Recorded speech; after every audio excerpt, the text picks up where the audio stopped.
Gegroet. Hier volgen de nieuwsberichten. Medewerker stikt in rioolput tijdens werkzaamheden. De man kwam om het leven nadat hij niet gezekerd van een ladder viel in een rioolbuis. Hij was de buis aan het reinigen. Hij kwam er vervolgens niet meer uit en ademde het giftige gas waterstofsulfide in, waardoor hij stikte en overleed. Uit onderzoek is gebleken dat het slachtoffer zelf had besloten om de put zonder veiligheidsmiddelen te betreden. Man gestikt door gas in rioolbuis. Bij dit ongeluk kwam een man van 27 om het leven. Ook hij had het giftige gas waterstofsulfide ingeademd tijdens werkzaamheden. De man, een plichtsgetrouwe werknemer, was er niet goed op voorbereid en er was onvoldoende toezicht. Verder had hij geen gasmeter bij zich en droeg hij evenmin een masker. Bovendien was een collega met wie het slachtoffer die dag samenwerkte nog in opleiding en had hij dit werk nog nooit eerder uitgevoerd. Onderzoek naar doden in tankoplegger in volle gang. De Duitse politie is nog druk bezig om de precieze oorzaak te achterhalen van de dood van 2 mannen tijdens het schoonmaken van een tankoplegger bij een transportbedrijf in Duitsland. Onderzoek heeft uitgewezen dat de 41-jarige en 48-jarige man door verstikking om het leven zijn gekomen. Beide mannen waren al jaren in dienst van gevaarlijke stoffenvervoerder Rinnen.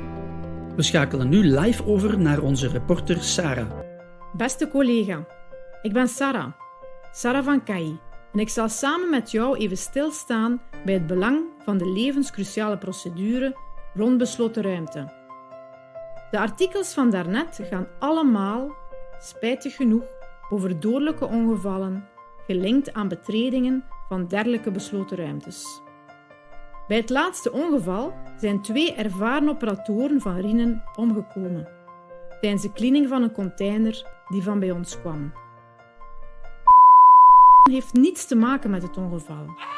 De 2 operatoren zijn verstikt geraakt bij het betreden van de container door de aanwezige stikstof of afwezigheid van zuurstof. Ik wil met dit artikel aangeven dat dit daarmee wel heel dichtbij komt en dat het levensnoodzakelijk is dat je de procedure rond besloten ruimte heel goed begrijpt vooraleer je een betreding doet of laat doen op onze site. Wat is een besloten ruimte? Een besloten ruimte is elke ruimte die niet bestemd is voor continu verblijf met een besloten karakter.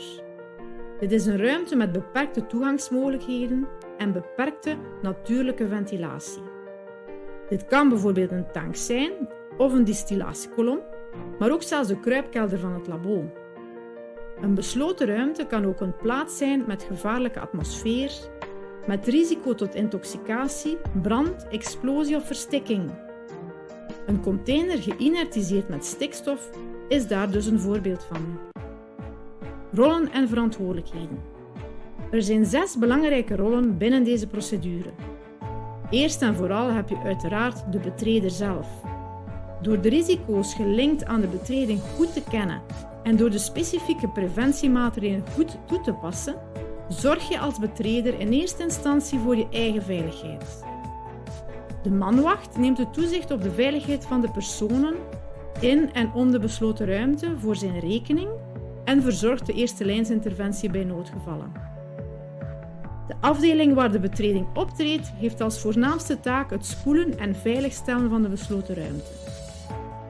Dan heb je de opdrachtgever, die zorgt onder andere voor de nodige vergunningen, maar ook voor de taakrisicoanalyse en het reddingsplan. De preventiedienst doet een laatste check van de getroffen veiligheidsmaatregelen en voert de nodige metingen uit, vlak voor de start van de betreding. Ten laatste heb je de tweede lijnsinterventie, die uitrukt in geval iemand uit een besloten ruimte moet gered worden. Dit kan onze eigen brandweer zijn of de externe hulpdiensten. 6 belangrijke rollen die alle 6 belangrijke verantwoordelijkheden dragen om een betreding veilig te doen gebeuren. Noodzakelijke documenten. Weet dat er voor het betreden van iedere besloten ruimte een aantal documenten goed voorbereid en degelijk ingevuld dienen te worden. Het gaat over de taakrisicoanalyse, het reddingsplan, de besloten ruimtevergunning zelf en het document met de registratie van de aanwezigen en de uitgevoerde metingen. Voor iedere betreding heb je een vergunning nodig die slechts 1 dag geldig is. Zorg ervoor dat iedereen die betrokken is bij een besloten ruimte al deze documenten gezien, gelezen en getekend heeft zoals de procedure het voorschrijft. Collega, het goed begrijpen en correct toepassen van de procedure rond besloten ruimte is echt levensnoodzakelijk.